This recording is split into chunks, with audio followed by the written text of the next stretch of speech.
Welcome back to this video. In this video, I'll show you on how to turn on autofill in Google Payments for easy and seamlessly payments online with your Gpay. So let's see. But before we dive into the tutorial, if you find this tutorial useful and you are following into this channel, remember to click on that subscribe, turn on the notification bell for more useful tutorial like this. So with that being said, let's get started. The very first thing you need to do is to head over to your phone settings. So I'm going to click on here, my phone settings. The next thing you need to do is to simply scroll down all the way down and make sure you look for users and accounts. So click on users and accounts.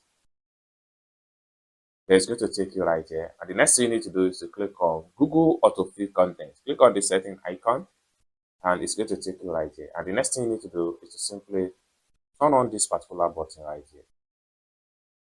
And with that, you have turned on autofill for payment on Google Pay without any stress. I hope you really got value for this video. If you find this video useful, give this video a big like, and also remember to subscribe to the channel for more useful tutorials like this.